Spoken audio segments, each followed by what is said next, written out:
सोचिए, क्या कोई ऐसा फ़ोन हो सकता है जिसके कैमरे को आपको एक डिश दिखाएं और वो बता दे कि इसमें कितनी कैलोरीज हैं। कैलिफोर्निया के एप्पल पार्क से बड़ी खबर यही है कि WWDC 2026 में स्मार्टफोन की दुनिया का पुनर्जन्म हो रहा है। एप्पल के टॉप जॉब को अलविदा कहने से पहले टिम कुक ने आईफोन को सुपर स्मार्ट बनाने का ऐलान किया है। 2011 से आपकी हर बात सुनने वाली सिरी अब गूगल जेमिनी का दिमाग लेकर आएगी। साथ ही आपका आईफोन एक्सपीरियंस बदलने के लिए आ रहा है iOS 27। तो आज कंज्यूमर अड्डा में हम देखेंगे कि क्या अब एप्पल का सबसे बेहतरीन दौर शुरू होने वाला है। एक एक करके बात करेंगे। एप्पल ने अपनी पुरानी सिरी असिस्टेंट को इस बार AI के दौर के हिसाब से ज़्यादा एडवांस बना दिया है।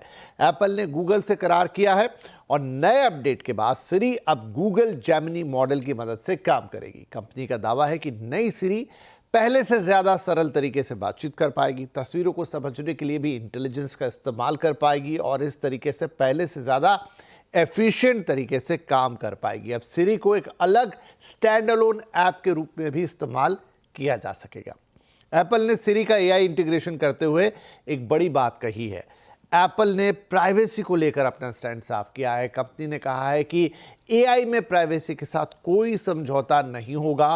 उन्होंने भरोसा दिया है कि यूजर्स के डेटा का इस्तेमाल सिर्फ उनकी रिक्वेस्ट को पूरा करने के लिए किया जाएगा, इसका कोई दूसरा इस्तेमाल नहीं होने दिया जाएगा। एप्पल ने कहा है कि कोई भी थर्ड पार्टी एक्सपर्ट भी इस दावे का जांच या वेरिफिकेशन कर सकता है।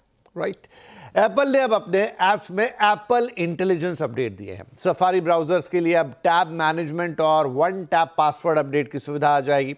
इसके अलावा ऐप्स के बीच cross app context awareness feature दिया गया है। सुनने में थोड़ा कॉम्प्लिकेटेड लगा होगा, मतलब एक ऐप की बात को दूसरा ऐप अब समझेगा।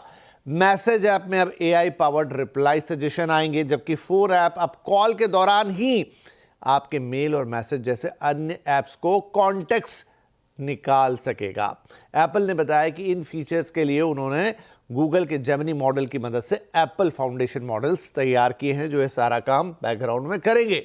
एप्पल ने iOS 27 के बारे में भी बड़े दावे किए हैं और कहा है कि उनका अब तक का सबसे बड़ा सॉफ्टवेयर अपडेट होगा जो सबसे ज़्यादा डिवाइसेस को सपोर्ट करेगा। कंपनी ने ऐलान किया है कि iPhone 11 और उसके बाद के सभी iPhone मॉडल्स को iOS 27 का अपडेट मिलेगा। इस नए अपडेट से परफॉर्मेंस काफ़ी बेहतर हो जाएगा। नए फोटो 70% ज़्यादा तेज़ी से दिखाई देंगे। एयर ड्रॉप ट्रांसफ़र की स्पीड 80% तक बढ़ेगी और मल्टीटास्किंग काफ़ी बेहतर हो जाएगी। बच्चों के स्क्रीन टाइम और सिक्योरिटी को भी एप्पल ने ध्यान में रखा है और एप्पल ने नए टूल्स पेश किए हैं। अब पेरेंट्स ये तय कर पाएंगे कि उनका बच्चा किससे कॉल कर सकता है और किन ऐप्स या वेबसाइट को एक्सेस कर सकता है। 13 साल से कम उम्र के बच्चों की डिवाइसेस में आस्क टू ब्राउज और ऐप स्टोर या इन ऐप परचेज के लिए ask to buy feature by default active रहेगा, यानी कि आपकी या पेरेंट्स की कंसेंट के बिना बच्चा कुछ नहीं कर पाएगा। फोटो ऐप में AI एडिटिंग टूल्स जोड़े गए हैं। इसमें तस्वीर को रीफ्रेम करने, फोटो का पर्सपेक्टिव चेंज करने और एस्पेक्ट रेशियो को बढ़ाने की सुविधा दी गई है। इसके अलावा क्लीन अप टूल को भी अपग्रेड किया गया है जो फोटो के बैकग्राउंड से अनचाही चीज़ों को ज़्यादा रियलिस्टिक तरीके से साफ कर पाएंगे, हटा पाएंगे। इसके अलावा एप्पल ने अपने नए पुराने यूजर्स के लिए कुछ खास फीचर्स दिए हैं। पिछले साल लिक्विड ग्लास डिज़ाइन आया था, अब ये ऑप्शन दिया गया है कि आप चाहें तो इसमें बदलाव कर सकते हैं क्योंकि कुछ लोगों को पसंद नहीं आया था। आईफोन, आईपैड और मैक के लिए सर्च का पूरा फाउंडेशन बदल दिया गया है। अब स्पॉटलाइट फोटोज़ और मेल में सर्च पहले से ज़्यादा सटीक होगा। iOS 27 के कीबोर्ड में अब बेहतर डिटेक्शन एक्सपीरियंस मिलेगा। स्पेलिंग, पंक्चुएशन और कैपिटलाइजेशन खुद ठीक हो जाएंगे। शॉर्टकट ऐप को अब AI प्रॉम्प्ट का सपोर्ट दिया गया है। एप्पल हेल्थ ऐप में साइकिल ट्रैकिंग फीचर के साथ अब मेनोपॉज सपोर्ट भी आ रहा है।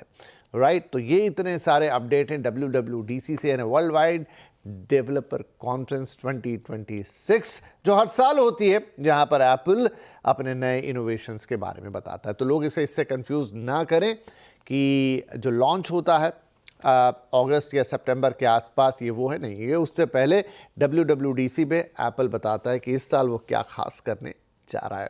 तो